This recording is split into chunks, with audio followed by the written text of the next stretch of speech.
বড় আর হইলাম কোথায়? এখনো হচ্ছে বাসার মানুষ আমাকে বাচ্চাদের মতো ট্রিট করে। ফ্রেন্ড সার্কেলের মধ্যেও তোমার হচ্ছে বাচ্চাদের মতো ট্রিট পাই।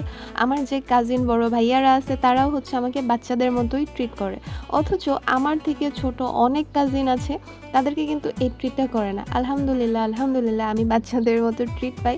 আর আমার মন মানসিকতাও ভাই বাচ্চাদের মতোই। আমার বাচ্চাদের সাথে খেলতে ভালো লাগে, সময় কাটাইতে ভালো লাগে। আর এই দেখো আমার ছোট ভাই এটা কি জানি নিয়ে আসছে, আমি নিজেই জানি না। আর বাচ্চারা আমার কাছে আসলে তো ভাই যাইতেই চায় না। ফ্ল্যাশব্যাক। আসসালামু আলাইকুম এভরিওয়ান, আই হোপ সবাই ভালো আছো। ইটস মি ইওর ফেভারিট আপু। আলহামদুলিল্লাহ, আল্লাহর অশেষ রহমতে আমিও ভালো আছি। সবাইকে আবারও নতুন একটা ভিডিওতে ওয়েলকাম করছি। So don't skip this video. আমার ভিডিও তোমরা অনেকেই পছন্দ করছো, আলহামদুলিল্লাহ। আমাকে অনেকেই দেখি ইনবক্সে বলো রেগুলার ব্লগ দেওয়ার জন্য। আমি আসলে অনেকদিন পর পর তোমাদেরকে একটা ব্লগ শেয়ার করি, যদিও প্রতিদিন একটা না একটা রিলস শেয়ার করার চেষ্টা করি। আর সাথে তো বড় বড় আমার ক্যাপশন আছেই, তোমরা সেটা অনেকেই পড়ো।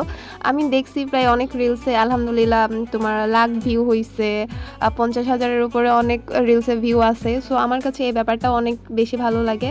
আর হচ্ছে তোমরা আমাকে অনেক সুন্দর সুন্দর কমেন্ট করো, এটা দেখলে তো আমার অটোমেটিকলি মন ভালো হয়ে যায়। তোমরা এভাবেই সুন্দর সুন্দর কমেন্ট করবা, আর আমি পড়ে পড়ে হচ্ছে মানে একটু মানে প্রশান্তি ফিল করবো আসলে।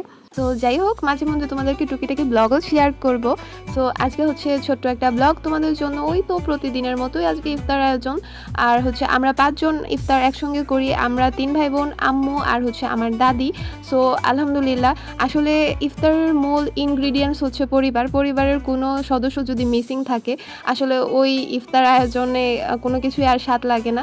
আর এই রমজানে জানি না যারা আছে সামনের রমজানে তারা থাকবে কিনা, না আসলে আমাদের তো হায়াত মতের কথা কেউ বলতে পারবো না কখনোই। সো ইফতার করার পরে আসলে আজকে আমার খুব করে মন চাচ্ছিল, তোমার বাসায় ব্রেড ছিল তো, সো ব্রেড দিয়ে কিছু একটা খাওয়ার জন্য। তারপরে ওই অ্যাজ ইউজুয়াল তোমার একটু সস নিয়ে দেন ওইটা হচ্ছে খেয়ে নিয়েছিলাম। আরেকটা মজার বিষয়, আজকে হচ্ছে আমার চাচাতো বোনের মানে বাচ্চার সাথে দেখা হয়েছিল। আসলে ওদের সাথে আমাদের ফ্যামিলির মেম্বার কেউ কথা বলে না, কিন্তু তাদের ভিডিও নিতে পারি নাই, তাও তোমাদেরকে শেয়ার করি। মানে ওই আয়শা আমাকে ডাকতেছে মাম্মাম, আর হচ্ছে ওর পাশে ওর হচ্ছে খালাতো ভাই ছিল, মানে আমার আরেক আপুর বাচ্চা। সে তো আমাকে ভালো করে চিনেই না, কারণ তাদের সঙ্গে আমাদের খুব একটা যোগাযোগ হয় না।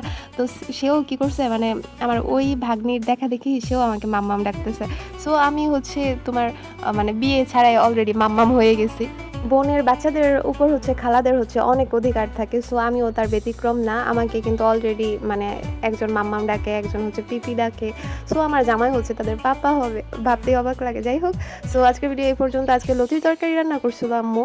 ভিডিওতে বলা কোনো কথার কষ্ট পেলে ক্ষমা সুন্দর দৃষ্টিতে দেখবা। আসসালামু আলাইকুম, আল্লাহ হাফিজ। আর হ্যাঁ, সবাই ভালো থেকো, আর আমার পেজটা অবশ্যই ফলো করে দিও।